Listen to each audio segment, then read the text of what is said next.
There's a pattern that shows up again and again in modern arguments about abortion, and that's the idea that having equal human rights or equal moral worth doesn't simply come from being human. That being human is not enough, that you need something else, some additional trait or an ability in order to matter morally.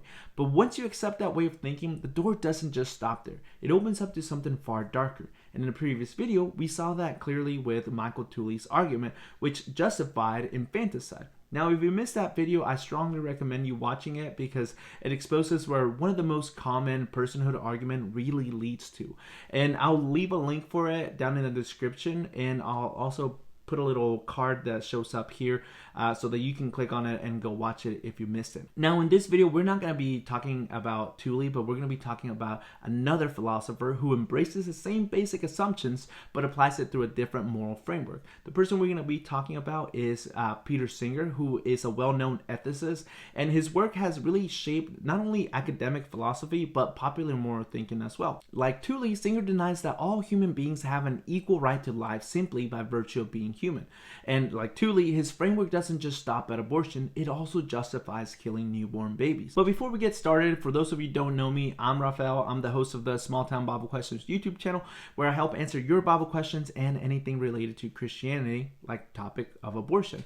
Now, if you're new here, I would love it if you would like this video, subscribe to the channel, and don't forget to hit that bell notification icon. That way you don't miss any of the future videos that I make, especially the ones regarding philosophers and their arguments about abortion.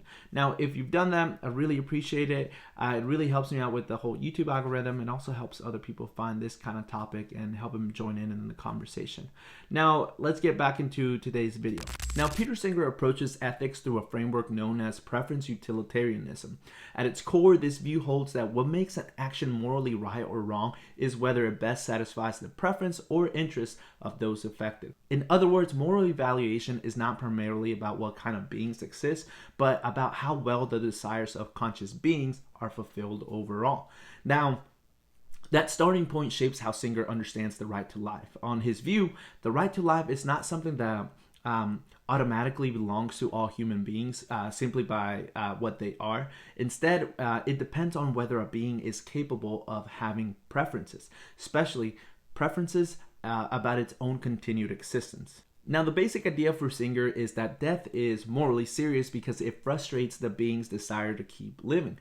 If there's no such desire, then the moral loss involved in killing is much smaller. This is where self-awareness becomes crucial. Singer argues that in order to genuinely desire continued existence, a being must be able to see itself as existing over time. It must be capable of thinking of itself as having a future. And without that kind of self-awareness, there's no clear sense in which that being can want its own life to continue, as opposed to simply experiencing pleasure or pain in that moment. So for Singer, the distinction that he draws is not between beings that feel and beings that don't. It's between beings that can conceive themselves as subjects with a future and those that can't.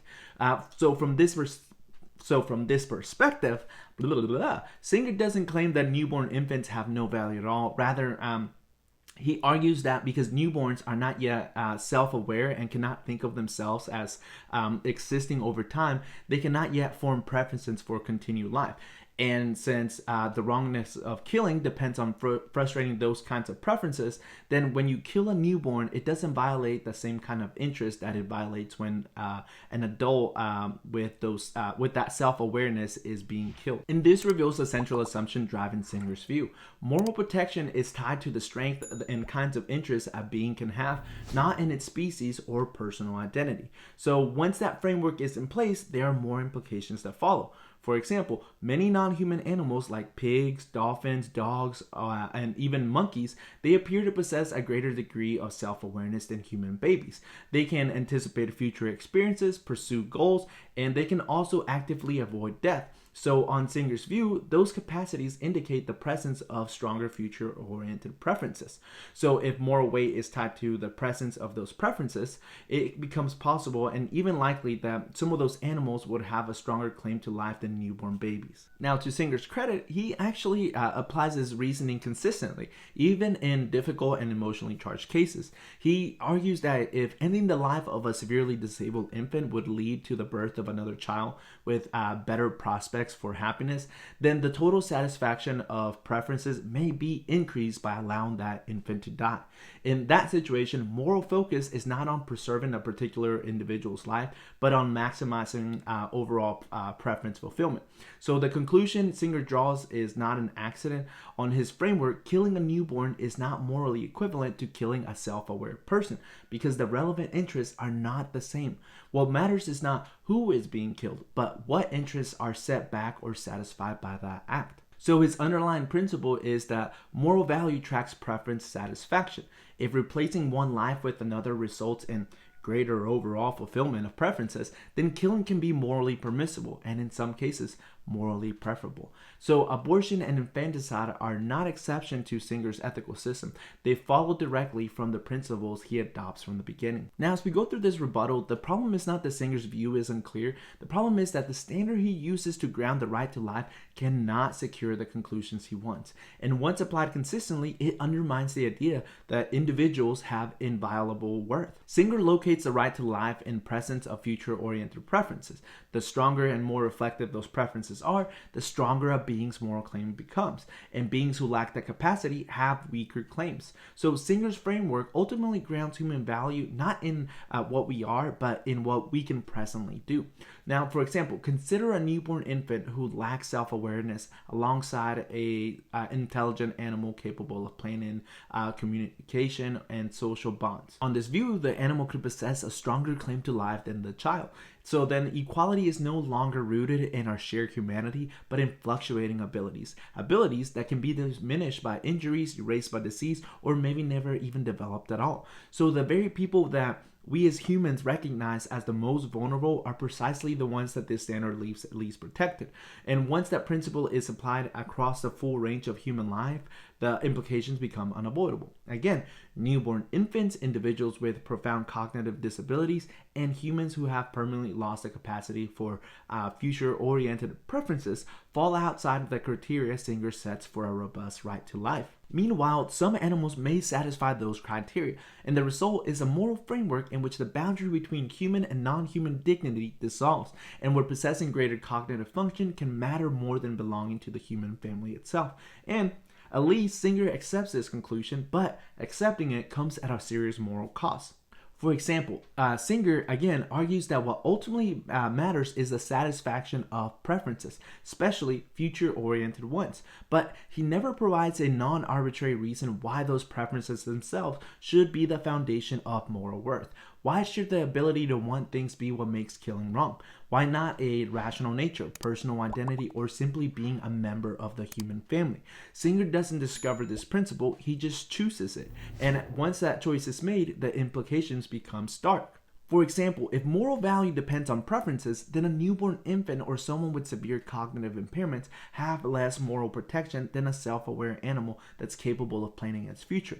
The very humans that we most instinctively see as vulnerable become the ones whose right to life is the most fragile. This isn't a conclusion that's forced on us by reality. It's the result of grounding human worth in a capacity that comes and goes, which means Singer's system doesn't secure human equality at all. It replaces it with a sliding scale of value based on mental capacities. Second, Singer's framework makes individuals morally replaceable. What ultimately matters is not this person, but whether the world contains enough preference satisfaction overall.